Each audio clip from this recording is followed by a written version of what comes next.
Wow, dahsyat.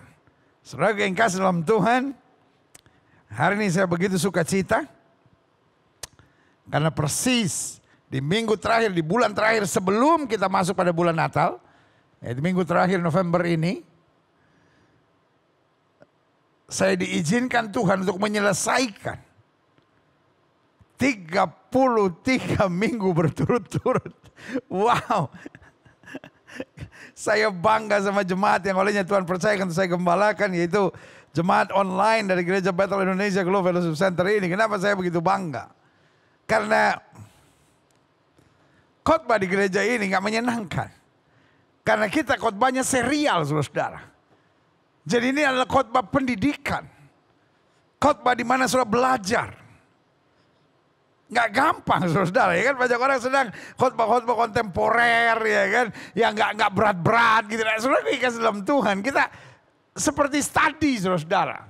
Ya kan? Karena kita gali terus. Bayangkan 33 minggu berturut-turut nggak ada topik lain. Kita cuma bicara tugas gereja di akhir zaman. Nah, sekarang kita masuk pada bagian terakhir, dan ini adalah bagian yang terpenting buat kita ketahui. Suka atau tidak suka, mau atau tidak mau, siap atau tidak siap, mengerti atau tidak mengerti. Tapi tugas gereja di akhir zaman menjadi mempelai Kristus yang tak bercacat dan tak bernoda. Karena di akhir zaman Alkitab bilang, Kristus datang dalam 2 versi. Dan buat yang gak ngerti Alkitab, ini dipakai untuk menyerang dan berkata, the Bible is the most confusing book on earth. Karena dia bingung sama pemahamannya sendiri. Lalu mulai dijelaskan, apa itu dalam kitab Wahyu? Yesus tadi dikatakan sebagai pencuri. Tapi dalam bagian lain dikatakan dia datang sebagai mempelai laki-laki, menjemput gerejanya sebagai mempelai wanita. So sebetulnya dia pencuri atau dia mempelai laki-laki? Pertanyaannya saja sudah menunjukkan kebodohan. Iya kan? Mempersoalkan hal itu, mengkritiknya, menyerangnya, membulinya, buat saya itu menunjukkan ketololan pikiran saudara. Kan ada tuh orang-orang yang, sorry pakai istilah ini, udah tolol, berisik saudara. Iya kan? Mosok bully, mosok nyerang, tapi dia tidak menyerang kekristenan, dia menyerang ketololannya sendiri saudara. Karena dengan mempersoalkan itu membuktikan bahwa dia tidak ngerti sebetulnya. Orang tuh kalau nggak ngerti nanya. Jangan udah nggak ngerti nyerang. Udah nggak ngerti membuli. Jadi kelihatan tololnya itu. Karena memang jelas di kitab Wahyu. Kedatangan Kristus digambarkan 2 hal. Sebagai pencuri. Tapi juga sebagai mempelai laki-laki. Loh kenapa bisa bertentangan? Bukan bertentangan. Karena pada dasarnya manusia terbagi 2. Yang menerima Yesus dan menolak Yesus. Dan Alkitab berkata seberapa banyak yang menerimanya diberinya kuasa untuk menjadi anak-anak Allah.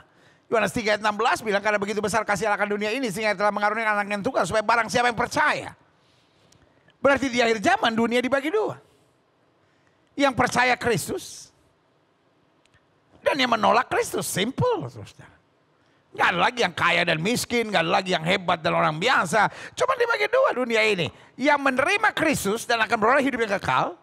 Dan yang menolak Kristus akan dilemparkan ke dalam api neraka. Simple.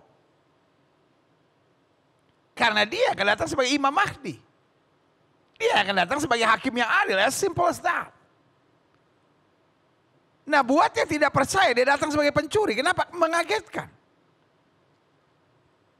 Oh rupanya dia tuh yang juru selamat. Oh dia tuh penguasa sorga. Saya justru menyerang pengikutnya. Saya udah bilang kafir. Gak taunya justru penguasa sorga. Imam Mahdi adalah Yesus Kristus. Isa Al-Masih itu.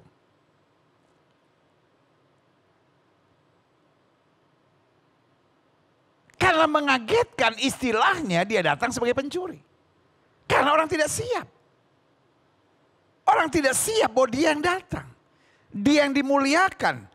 Dia yang mengambil alih segala sesuatunya. Dia yang disembah. Kata Alkitab, setiap lutut bertelut, setiap lidah mengaku Yesus Kristus Tuhan, baik kemuliaan Allah Bapa di sorga. Buat orang yang tidak percaya, peristiwa ini mengejutkan. Makanya istilah yang Yesus pakai, aku datang sebagai pencuri. Tapi buat kita yang tahu kebenaran,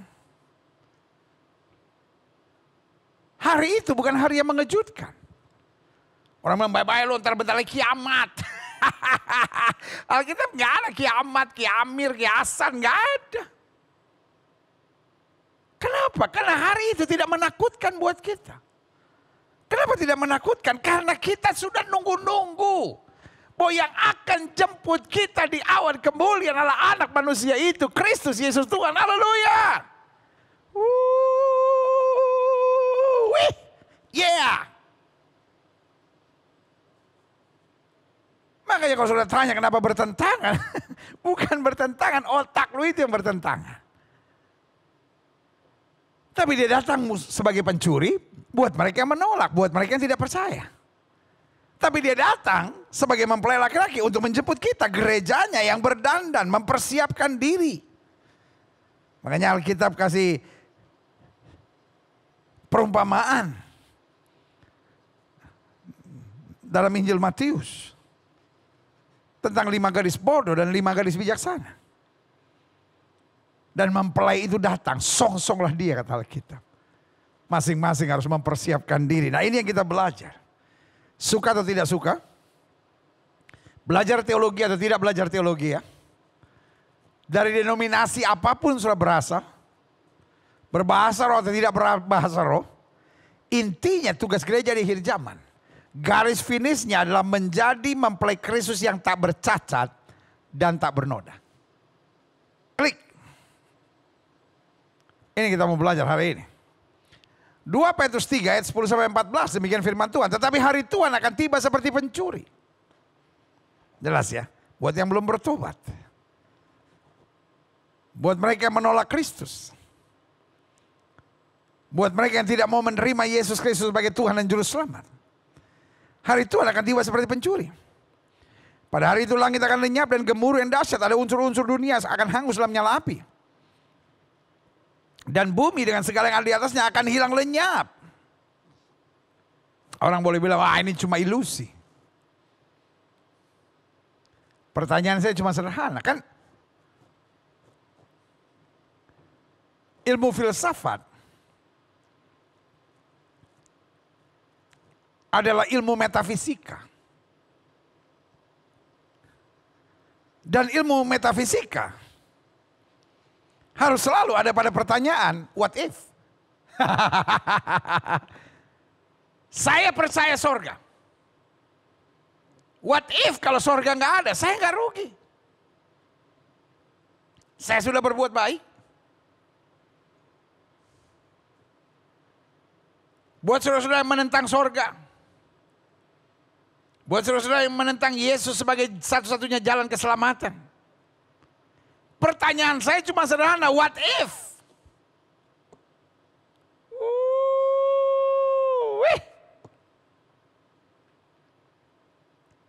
Kalau saudara menatap saya berkata, ya tapi bagaimana kalau what if Yesus bukan juru selamat? Saya tidak melakukan yang jahat.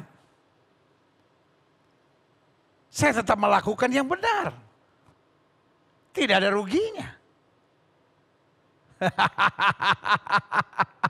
Jelas bang saya, ya kan? Mari kita berpikir. Ya kan? Karena segala sesuatunya kata Alkitab akan lenyap.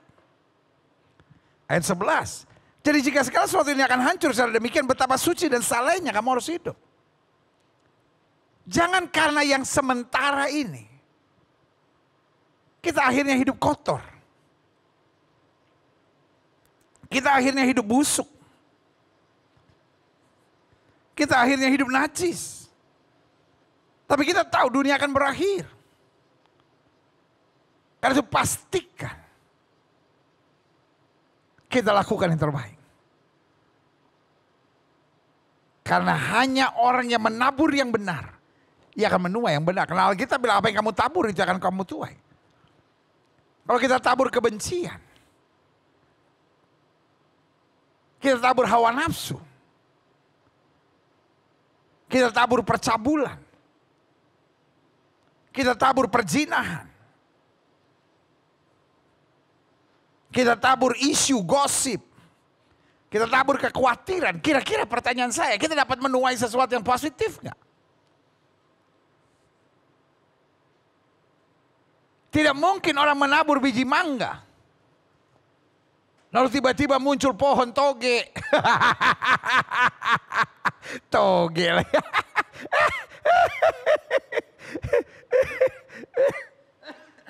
Ngerti gak maksud saya? Gak mungkin berbeda. Dan itu bukan hukum teologi yang rumit, sederhana aja. Apa yang kamu tabur, itu yang kamu tuai. Makanya Alkitab bilang, jadi jika segala sesuatu ini akan hancur secara demikian, betapa suci dan salehnya kamu harus hidup. Ayat 12. Yaitu kamu, saudara dan saya, menantikan dan mempercepat kedatangan hari Allah. Pada hari itu langit akan binasa dalam api dan unsur-unsur dunia akan hancur karena nyalanya. Tetapi sesuai dengan janjinya kita menantikan langit yang baru dan bumi yang baru di mana terdapat kebenaran. Makanya coba lihat ayat 11 ini menarik perhatian saya. Jadi jika segala sesuatu ini akan hancur secara demikian, betapa suci dan salehnya kamu harus hidup. Ini mengingatkan kepada kita jangan sampai dia datang sebagai pencuri. Karena buat kamu yang tidak siap, buat kamu yang menolak, buat kamu yang cuma berpikir secara logika dan tidak mau terbuka untuk kebenaran firman Tuhan, dia akan datang sebagai pencuri. Tetapi Alkitab bilang itu sudah terlambat karena semuanya akan digulung. Karena itu selama kita masih ada kesempatan, hidup ini adalah kesempatan. Hidup ini untuk melayani Tuhan. Jadi hidup ini adalah kesempatan. Saya percaya yang pertama adalah kesempatan untuk sadar. Yang kedua kesempatan untuk bertobat. Yang ketiga kesempatan untuk berjuang. Dan yang keempat, kesempatan untuk membalas cinta Tuhan yang luar biasa. Amin. Kita sadar bahwa hidup ini bukan soal hanya apa yang enak, apa yang menguntungkan, apa yang menyenangkan. Tapi hidup ini soal apa yang benar dan bertanggung jawab dan menyenangkan hati Tuhan. Yeeha. Makanya ayat 13 bilang apa? Tetapi sesuai dengan janjinya kita menantikan langit yang baru dan bumi yang baru di mana terdapat kebenaran.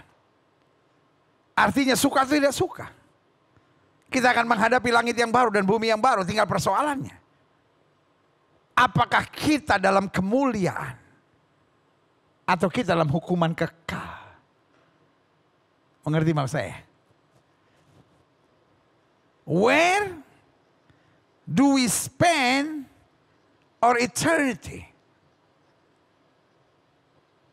Di mana kita akan menyelesaikan kekekalan kita?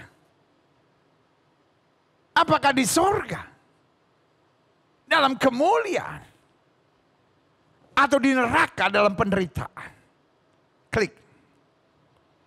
Ayat 14 bilang, sebab itu saudara-saudaraku yang kekasih, sambil menantikan semuanya ini, kamu harus berusaha. No other choice. You have to. Taruh tangan kanan saudara di dada, sama-sama bilang sama saya harus. Bukan pakai istilah diusahakan ya, harus. Harus artinya apa? No other choice.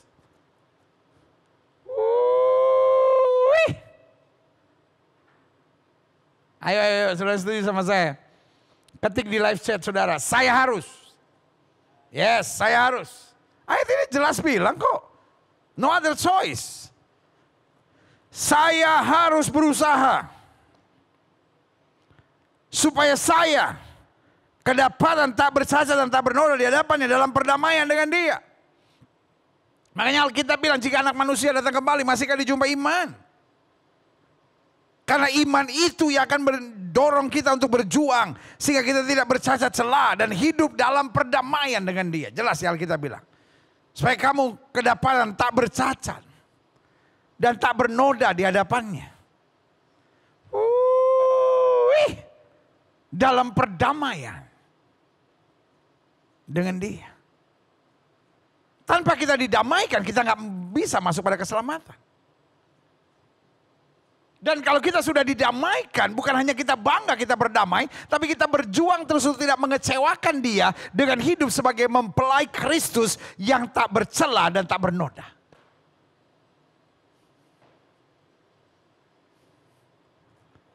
Kalau kita mempelai Kristus, tapi kerjaannya cabul, pikirannya penuh dengan perzinahan, senangnya ngomongin orang, nggak peduli perasaan suami, nggak peduli perasaan istri, menjadi orang yang arogan, menjadi orang yang mau menang sendiri, jadi orang yang kasar, orang di sekitar saudara maki, lalu saudara hidup dengan dunia saudara sendiri.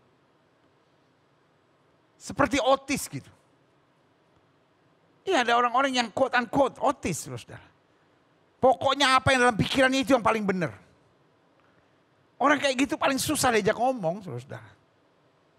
Kalau saudara punya suami kayak gitu, punya istri kayak gitu, aduh ganti nama jadi Mr. Selamat sama Mrs. Selamat, saudara.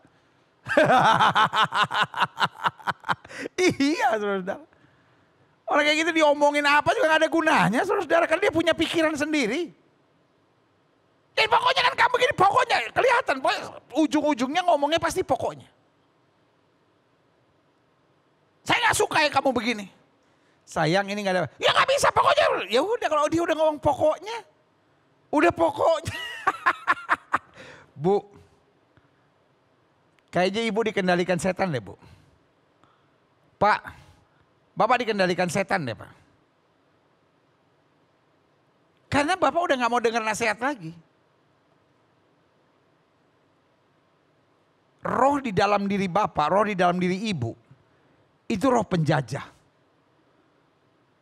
Setan senang menciptakan orang-orang di sekitar saudara menjadi orang-orang yang sakit hati. Makanya Alkitab bilang, berbahagialah orang yang membawa damai. Karena mereka akan disebut anak-anak Allah. Artinya apa? Kalau engkau gak bawa damai, engkau cuma nekan, engkau cuma nyerang, engkau cuma ngecewain. Buat saya kan engkau anak setan. Dan saya ngomong begini untuk menyadarkan saudara. This is too much, saudara. Ini udah kelewatan. We have to put a break. Kita harus stop, gak bisa begini. Ya tapi suami saya salah. Hello? Terus salah kok bisa injek-injek kepalanya gitu. Ya tapi istri saya salah, terus kok bisa injek-injek kepalanya. Kan gak gitu juga. Bos, boleh gak saya ngomong? Sesalah-salahnya seorang pembunuh, gak bisa langsung dihukum bos. Harus dibawa ke pengadilan dulu bos. Ditanyain dulu bos. Bu, keji banget sih hidup ibu. Pak, keji banget pak bapak. Gak mau ngomong. Gak mau dialog, gak mau diskusi sayang ini kenapa begini. Gak ada kalimat tanya. Kalimat yang keluar dari mulut saudara adalah kalimat serang semua. Pokoknya kamu gini, pokoknya kamu gini, pokoknya kamu gini. Rumah tangga kayak begitu saya beri nama kebun binatang saudara. Sorry, saya kalau ngomong apa adanya sih. Sebab intinya gini, I love you and I like to see you change. Saya sayang sama saudara dan saya cuma ingin ada perubahan. Rumah tangga baru bisa bahagia. Kalau kalimatnya adalah kalimat tanya, saudara yang kasih dalam Tuhan. Let's learn from Jesus.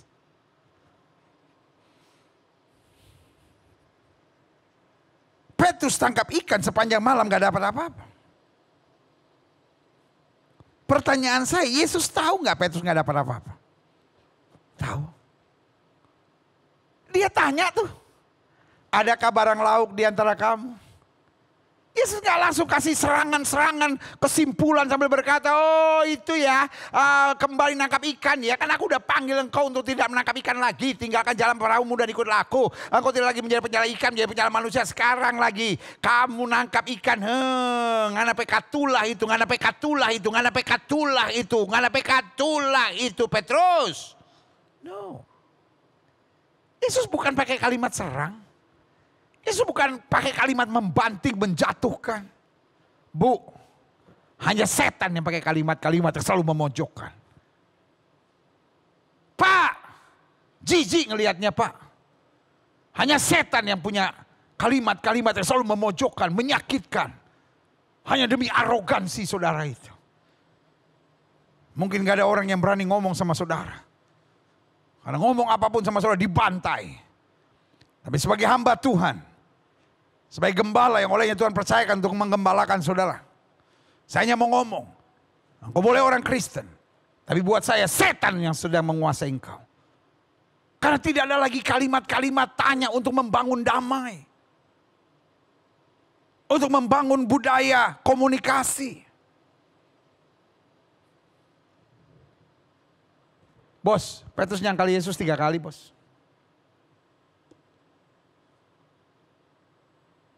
Kesempatan pertama ketemu Yesus.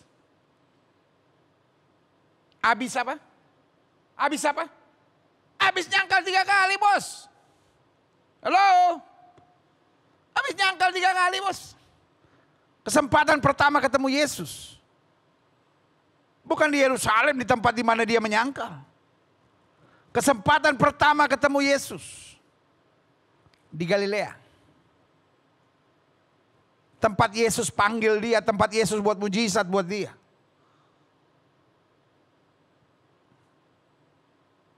Kesempatan pertama bicara. Setelah makan ikan. Karena Yesus menyediakan sarapan.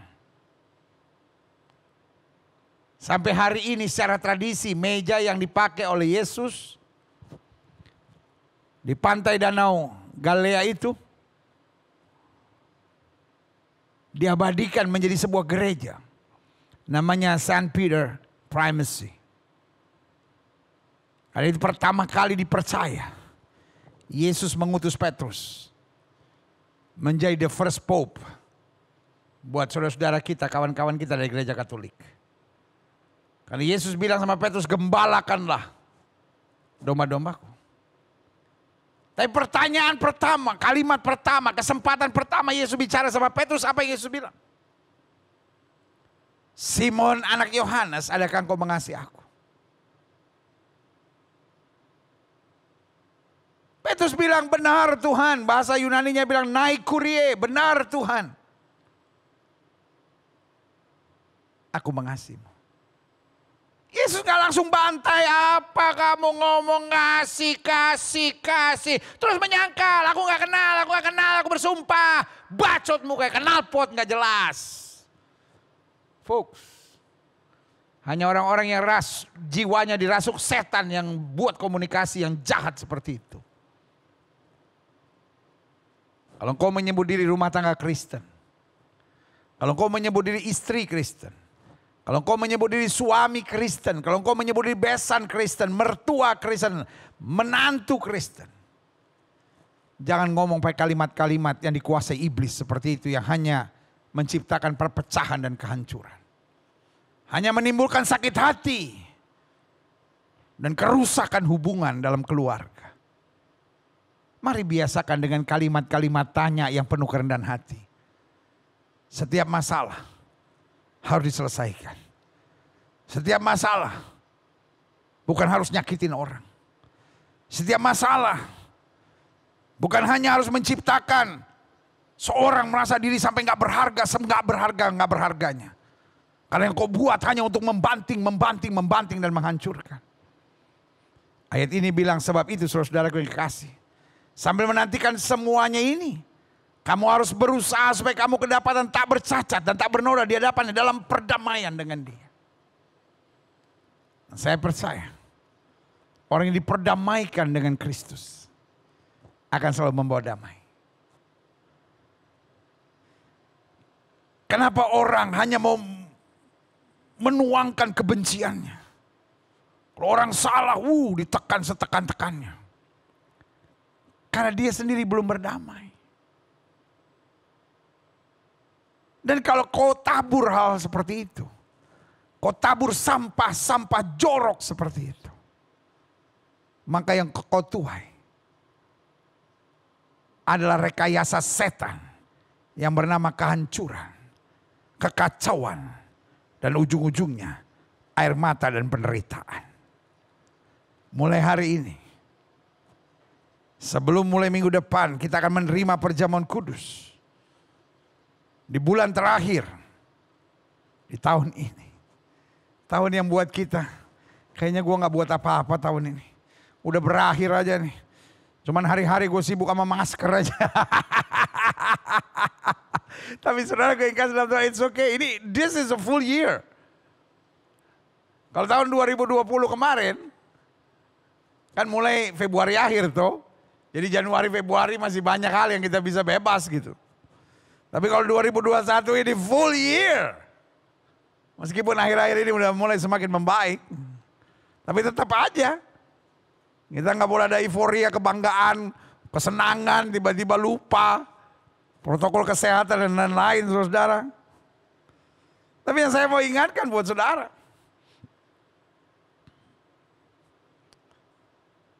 Biarlah kita waktu menerima perjamuan kudus. Atau masuk dalam persiapan untuk perjamuan kudus minggu depan. Kita semua dipersiapkan hati kita. Untuk berkata, Tuhan, aku harus menabur yang baik. Aku harus menabur yang baik, perkataanku harus baik. Sikapku, perjuanganku. Karena Kolose 3:23 ajarkan aku. Apapun yang kamu kerjakan, lakukan seperti untuk Tuhan. Maka kita akan menjadi mempelai Kristus. Yang tak bercacat, tak bernoda di hadapannya.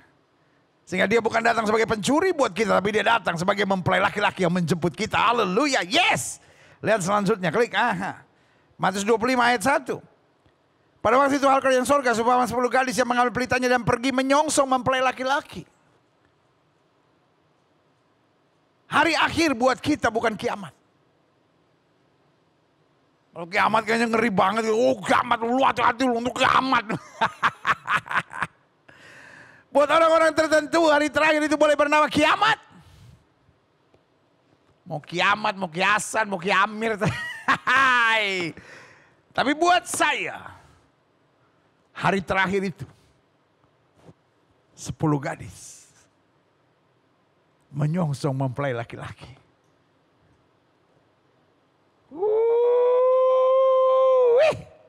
Kristus mempelai laki-laki kita akan menjemput kita. Karena selama kita di dunia berjuanglah, berusahalah. Karena hari yang besar itu akan tiba. Makanya dalam kitab Wahyu dikatakan hari terakhir itu seperti pesta perjamuan kawin anak domba. Haleluya. Nuansa pesta berarti ada sorak-sorai. Nuansa pesta artinya ada kebahagiaan. Nuansa pesta artinya ada sukacita yang melimpah. Dan nuansa pesta artinya tidak ada duka lara. Tidak ada penderitaan dan tidak ada tekanan. Haleluya. Klik. Wahyu 21 ayat 9 sampai 11. Maka datanglah seorang dari ketujuh malaikat yang memegang ketujuh cawan yang penuh dengan tujuh malapetaka terakhir itu. Lalu berkata kepadaku, katanya, marilah ke sini. Aku akan menunjukkan kepadamu, dengar, pengantin perempuan mempelai anak domba. The church.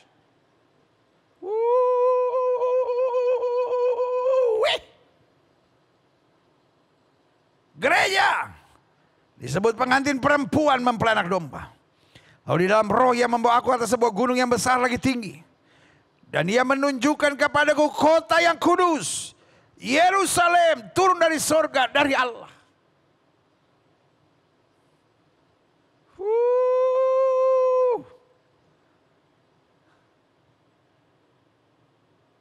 Mempelai wanita, pengantin perempuan. Digambarkan sebagai Yerusalem. Digambarkan sebagai the church, gereja Tuhan.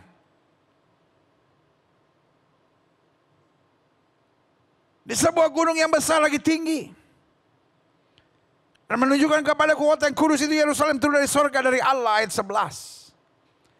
Kota itu penuh dengan kemuliaan Allah dan cahaya yang sama seperti permata yang paling indah.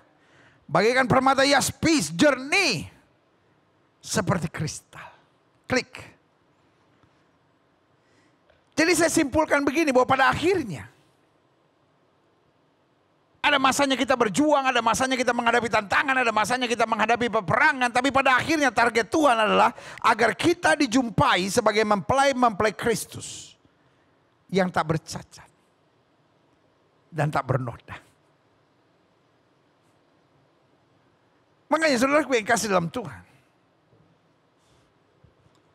stop dengan dikotomi. Hamba Tuhan terkenal, gereja besar, hamba Tuhan hebat, saya orang miskin, saya orang biasa. Saudara yang kasih dalam Tuhan, gak penting. Gak penting perdebatan-perdebatan siapa yang paling hebat, siapa yang paling benar, siapa yang paling jago, siapa yang paling rohani, gak penting.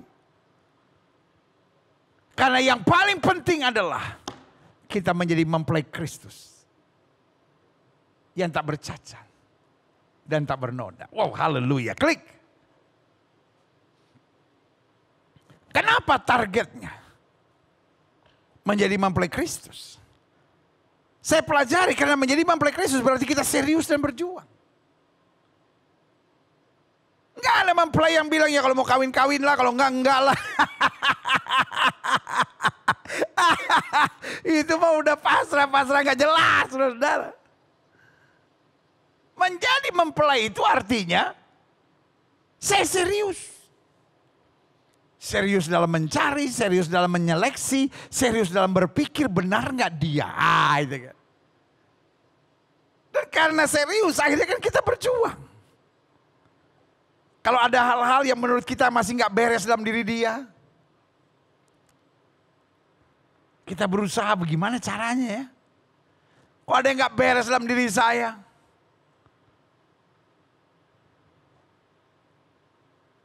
Karena cinta itu dimulai dengan satu kata. Kerinduan membahagiakan. Kalau cinta hanya ingin bahagia, wah itu sadis, saudara. Kita jadi orang yang egois. Pokoknya suami saya harus buat begini supaya saya bahagia. Istri saya harus buat begini supaya saya bahagia. Waduh, nikah sama orang begitu mah sama aja kawin sama Dendels, itu penjajah Belanda. Dijajah lu. Karena cinta itu bukan tuntutan supaya dia membahagiakan saya. Itu namanya tuan sama budak, saudara-saudara. Iya kan? Tuan kan begitu sama budak. Kalau budaknya nggak membahagiakan saya, nggak bisa ngelakuin seperti yang saya mau, saya pecat, saya cari budak lain. Itu sama seperti tuan sama binatangnya. Kalau anjing ini nggak bisa saya atur, tuker anjing lain lah. Kalau kucing ini bulunya bikin anak saya asma, udah jangan piara kucing. Piara ikan koi aja. Karena sentralnya adalah saya. Suami atau istri yang seperti itu yang saya bilang.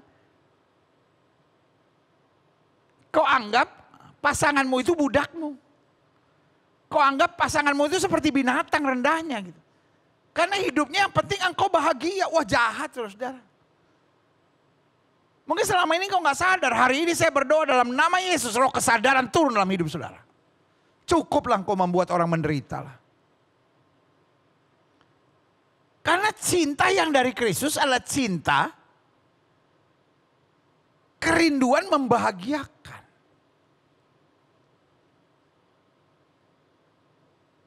Karena cinta yang sejati adalah cinta yang senang melihat orang yang saya cintai bahagia.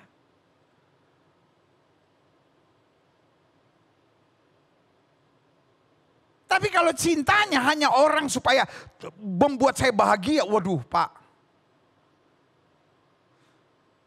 Buat saya Pak, ada roh Fir'aun dalam diri saudara Pak.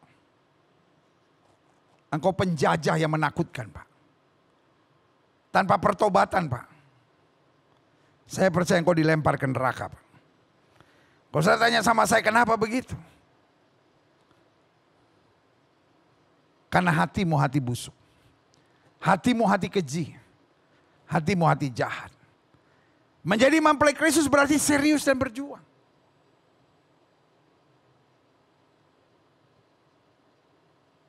Hidup ini harus serius. Ada tantangan, jangan stres, serius. Berjuang, minta hikmat Tuhan. Sehingga dapat berkata, aku cakap menanggung segala perkara dalam Kristus yang memberi kekuatan kepadaku. Ada masalah, jangan putus asa. Ada doa yang belum dijawab, jangan putus asa. Serius kita menantikan pertolongan Tuhan dan berjuang terus untuk kita dapat berjalan dalam hikmat dan kebijaksanaan yang Tuhan sediakan. Yang kedua, menjadi mempelai Kristus berarti kita bersyukur dan selalu memberikan yang terbaik. Siapa kita sih sampai diangkat menjadi mempelai Kristus? Apakah semua doa kita sudah dijawab? Belum, tapi kita bersyukur. Karena saya sedang dipersiapkan menjadi mempelai Kristus. Apakah semua yang saya harapkan pasti terjadi? Belum tentu. Tapi kita tetap bersyukur. Kita tetap berusaha melakukan yang terbaik.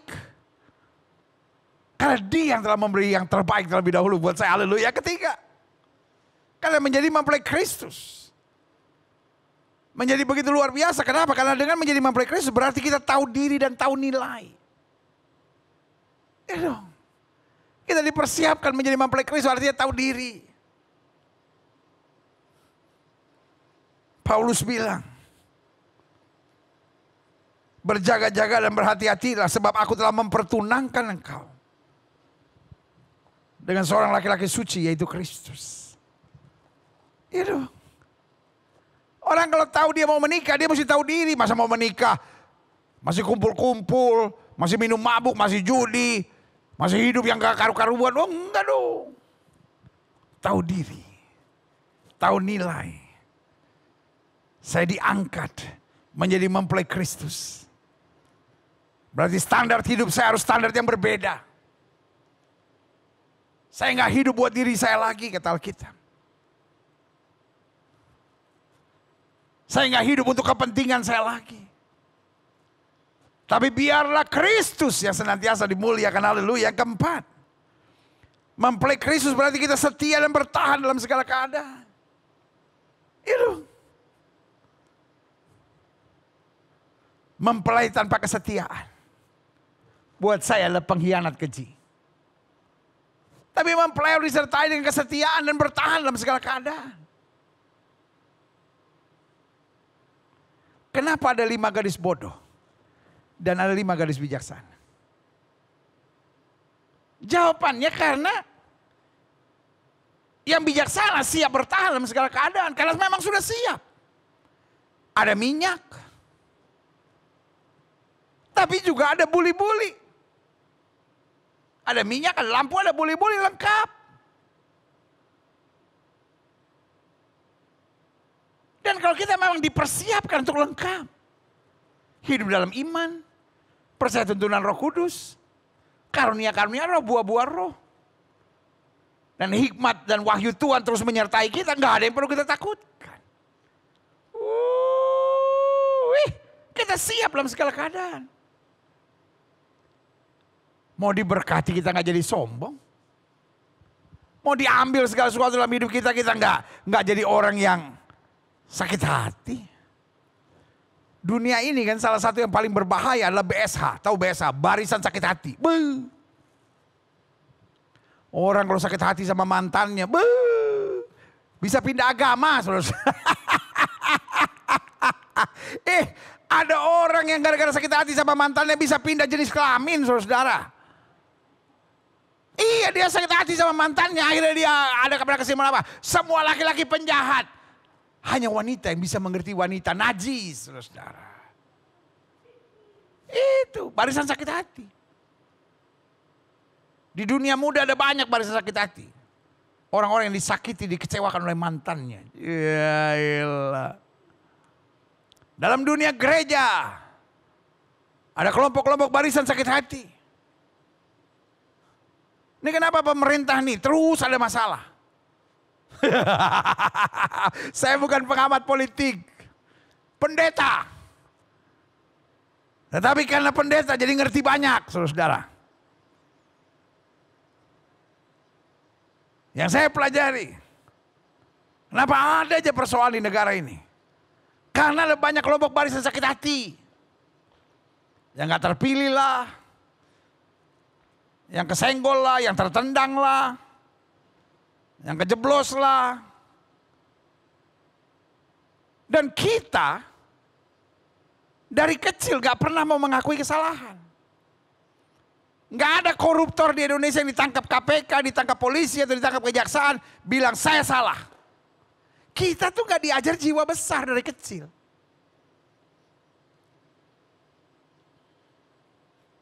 Ingat gak saudara? Dulu kan guru kreatif.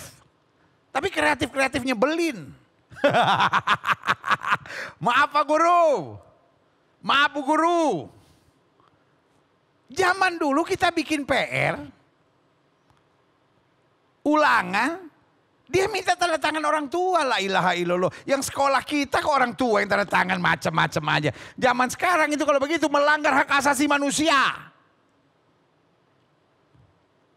Melanggar hak privasi anak. Zaman sekarang apa-apa HAM. Zaman gue dulu sekolah HAM itu mengandung babi. Roti pakai HAM boleh.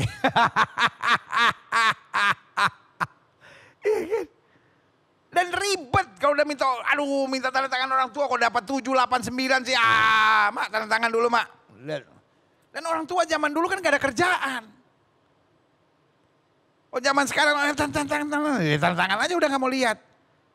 Zaman dulu kita tanda tangan dia baca dulu satu-satu. Ini kenapa nilainya 5? Ingat gak waktu kecil kita bilang apa? Waktu kita sekolah.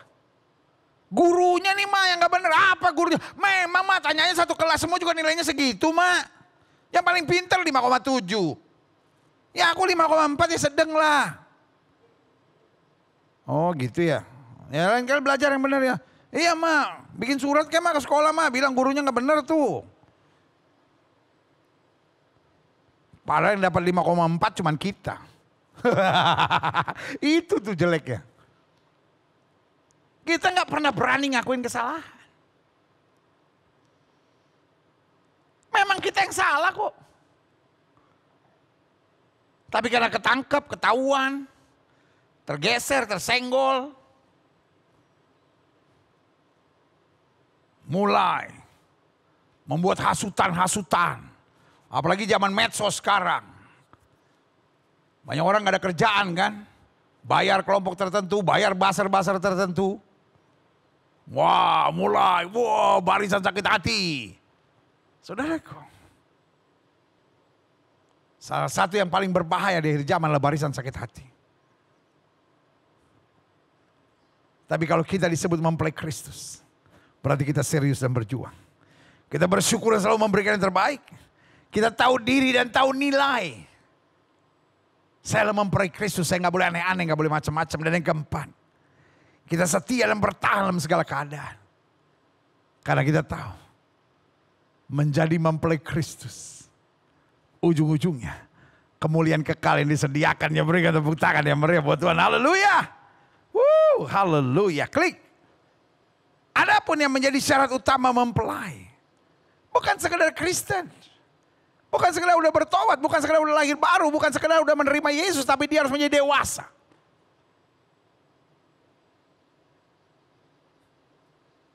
Dewasa artinya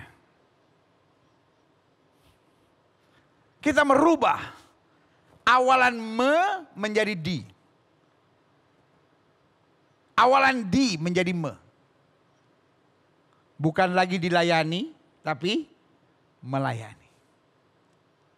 Bukan lagi diperhatikan, tetapi memperhatikan. Bukan lagi dihormati, tapi menghormati. Amin. Dewasa. Dewasa berarti membebaskan diri dari segala tuntutan. Kita tidak menuntut. Tapi kita justru berjuang, kita bertanggung jawab, kita berbagi, kita memberi. Karena terlebih berkat memberi daripada menerima. Itulah dewasa. Kenapa banyak orang bermasalah? Karena gak jadi mempelai Kristus. Sifatnya kekanak-kanakan, gampang ngambek, maraju. Memaksakan kehendak, itu kan gaya-gaya anak-anak. Pokoknya mau ikut mau, nggak mau. Gitu. Aduh. Kekanak-kanakan banget. Tapi mereka yang diarahkan menjadi mempelai Kristus adalah orang dewasa. Wow, haleluya, klik.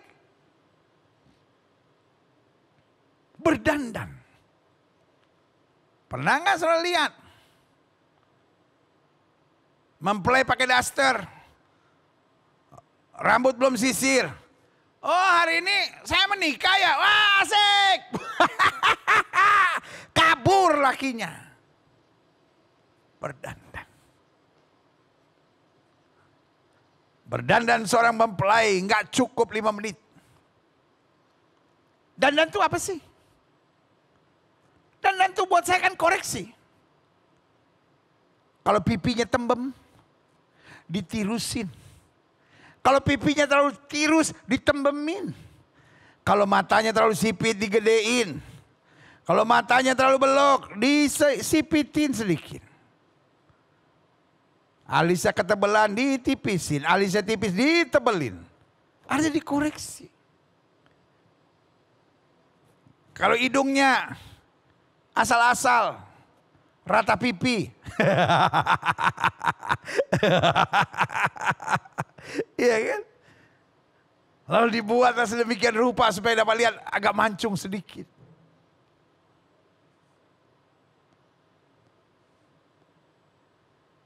Berdandan.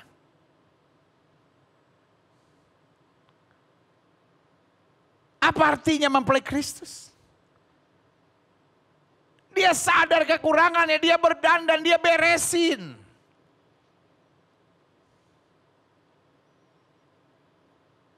Karena untuk bisa berdandan yang bagus, kita harus sadar dulu di mana kekurangan saya. Bibir saya terlalu tebal, ngetril. Orang zaman dulu bilang doer. Ngetril. Jadi mesti ditipisin sedikit. Saya perempuan. Tapi kok ada kumis-kumisnya. Mungkin sebagian ada yang suka. Tapi sebagian bilang ngeri ah. Didandan tuh. Dikoreksi. Supaya kelihatannya wah lady banget gitu ya kan. Jadi kita harus sadar dulu di mana kekurangan kita. Itulah mempelai. Mempelai bukan orang yang selalu nyalain orang. Tapi mulai memeriksa dirinya sendiri. Supaya dia terus dapat memperbaiki berdandan. Makin berkenan di hadapan Tuhan. Yes, yang ketiga. Yang menjadi syarat utama mempelai adalah karakter. Makanya ada istilah dalam rumah tangga yang bilang begini. You are marrying someone because of their outward appearance. But you will keep the marriage forever because of the character of the man or woman. Jadi seseorang menikah dengan seseorang itu karena penampilan luarnya. Gantengnya, cantiknya. Kadang-kala hartanya. Kadang-kala kebaikannya. Tetapi sudah mempertahankan pernikahan dengan karakter. Secantik apapun, sekaya apapun, tapi kalau karakternya pembosan, repot.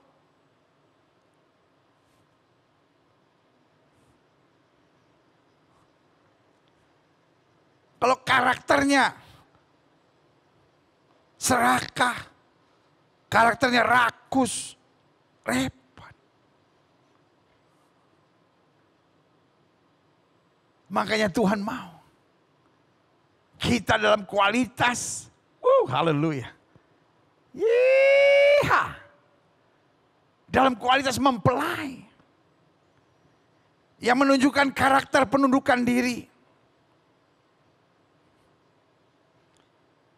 Karakter yang mau diatur. Karakter yang mau dibentuk. Karakter untuk bisa bertahan pada kesudahannya. Haleluya. Selanjutnya. Adapun yang menjadi syarat utama mempelai. Bersukaria dalam pesta. Yang ada sukaria.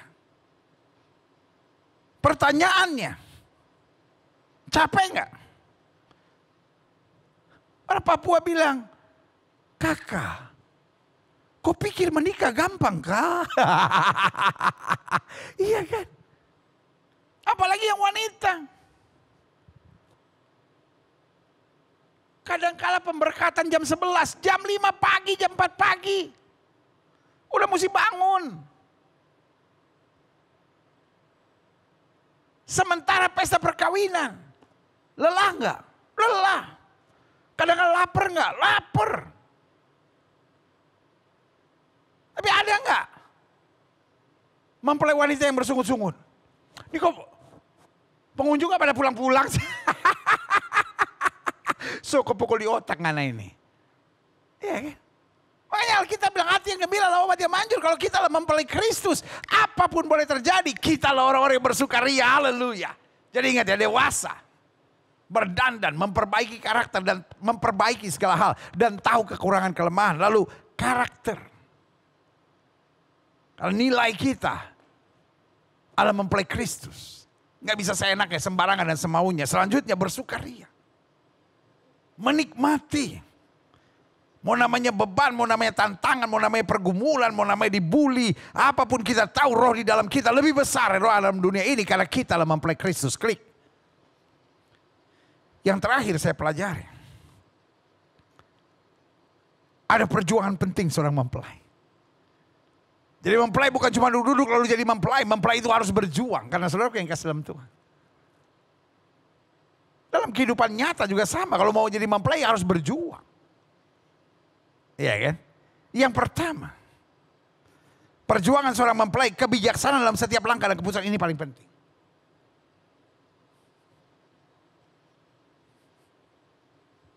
Karena kita mempelai Kristus, kita nggak bisa bertindak emosional. Kita nggak bisa bertindak hanya dengan perhitungan logika, kita harus bertindak bijaksana. Makanya Musa bilang apa? Ajarlah aku menghitung hari-hariku sedemikian sehingga aku beroleh hati yang bijaksana. Kita mempelai Kristus. Iblis mau menjebak kita. Dengan logika, dengan emosi, dengan pertimbangan-pertimbangan yang salah. Tujuannya agar kita mengambil keputusan yang keliru. Ingat. Banyak orang susah hari ini bukan karena tidak diberkati. Banyak orang bermasalah hari-hari ini. Bukan karena takdirnya jelek. Tapi karena salah mengambil keputusan. Bayangkan kalau dia salah mengambil keputusan untuk menikah. Dia menikah dengan orang yang tidak seiman. Dia menikah dengan orang yang tidak cocok. Dia menikah hanya karena ganteng orang itu, hanya karena kaya orang itu. Waduh. Dari berbagai kesalahan pengambilan keputusan, salah satu pengambilan keputusan yang terburuk adalah salah kawin. Menikah dengan orang yang salah. Dan kalau saudara sudah menikah dengan orang yang salah, mungkin saudara menatap saya dan berkata, wah saya menikah dengan orang yang salah, benar pendeta. Haruskah saya bercerai? Tidak. Alkitab bilang, tetaplah dalam keadaanmu seperti pada waktu kamu dipanggil Tuhan. Memang ada harga yang harus kita bayar. Harga itu bernama harga disobey. Harga ketidaktaatan kita.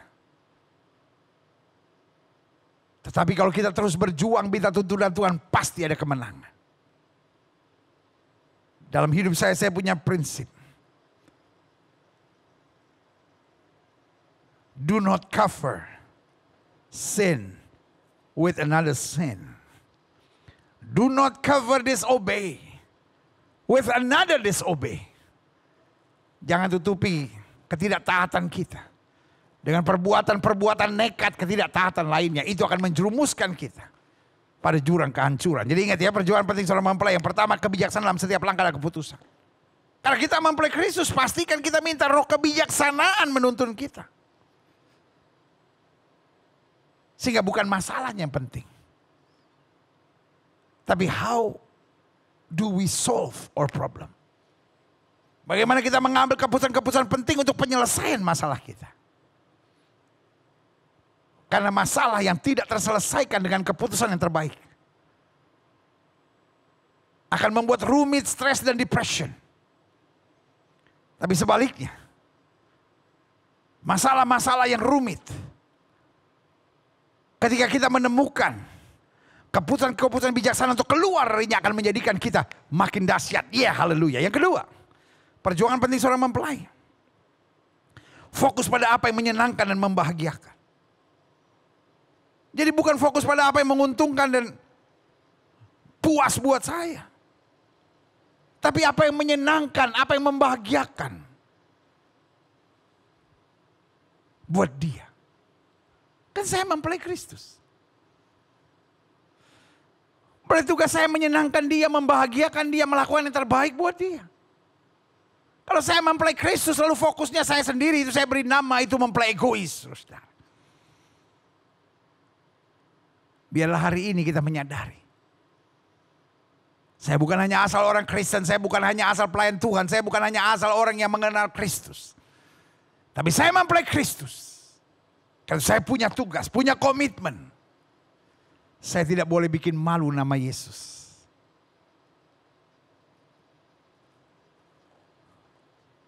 Karena upon all shoulder, we carrying the name of Jesus. Di pundak setiap kita membawa nama Yesus. Kalau hidup Kristen kawin cerai, orang bilang, kok orang Kristen gitu ya kawin cerai.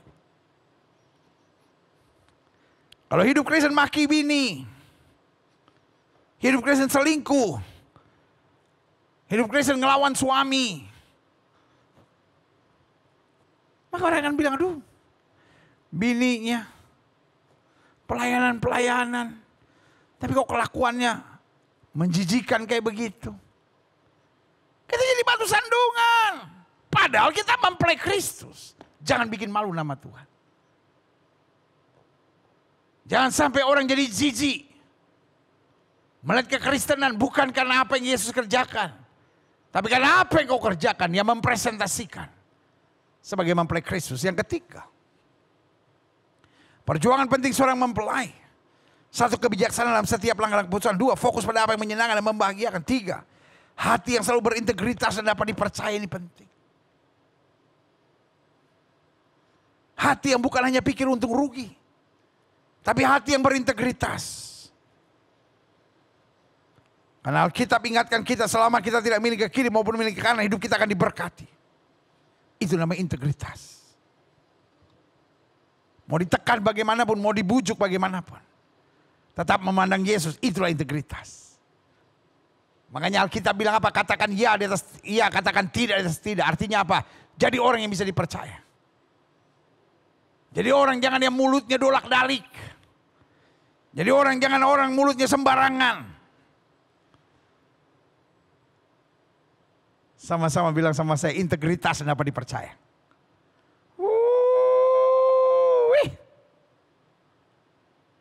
Orang-orang berintegritas dan dapat dipercaya. Nggak akan mencari jalan potong, jalan pintas, jalan mudah. Nggak akan. Buat orang-orang berintegritas yang dapat dipercaya, yang ada cuma satu jalan yang benar. Sama-sama bilang sama saya, hidup soal jalan yang benar. Itulah integritas. Itulah bisa dipercaya. Ingat salah satu ujian iblis terhadap Yesus. Dia bawa ke hubungan bait Allah.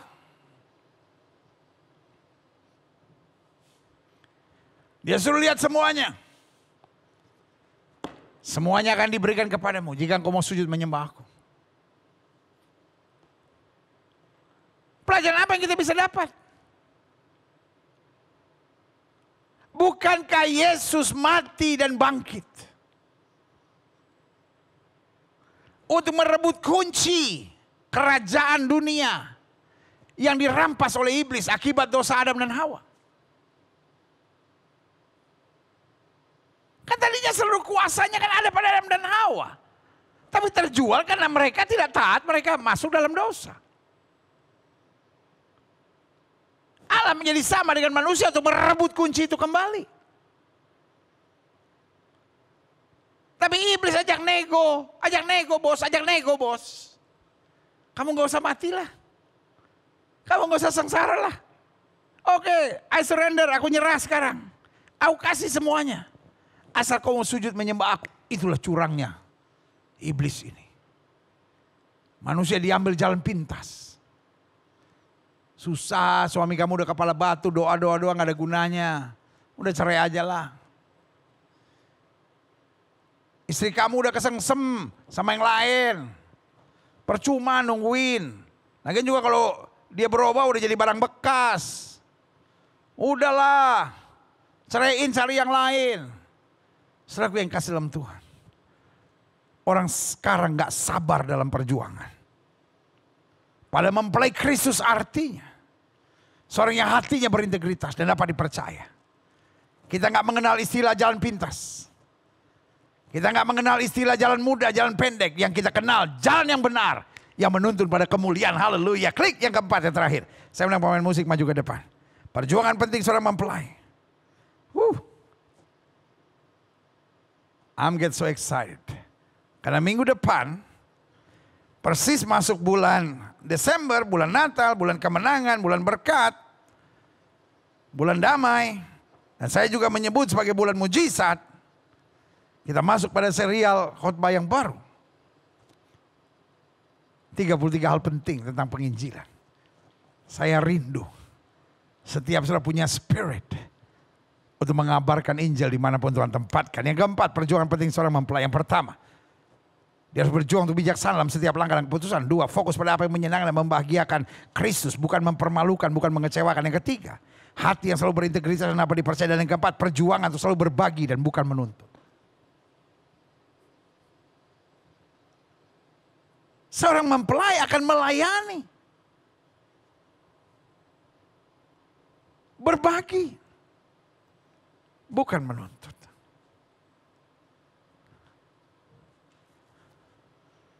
Kalau cuma menuntut.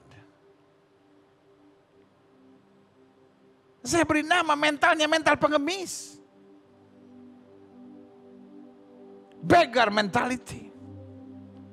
Karena seorang pengemis akan terus menuntut.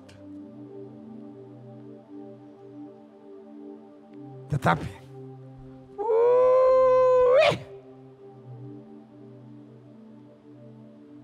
seorang mempelai Kristus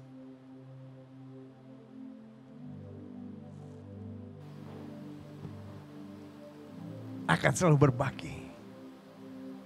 Bukan menuntut. Akan selalu berbagi. Karena berkata kebahagiaan yang aku terima sungguh luar biasa. Saudaraku, kebahagiaan kita bukan seandainya. Seandainya suami saya bertobat, seandainya semua masalah ini selesai, wah saya pasti bahagia. Tapi kebahagiaan kita sebagai mempelai Kristus adalah kebahagiaan sekalipun. Sekalipun aku menghadapi tantangan, sekalipun doaku belum dijawab, sekalipun badai menerpa, sekalipun situasi begitu menyakitkan, tapi aku tetap bersyukur sebab Kristus telah mengasihi aku dan menjemput aku sebagai mempelai wanita. Engkau baik dan sangat baik. Biarlah kita akui sungguh dia baik dalam hidup kita. Haleluya.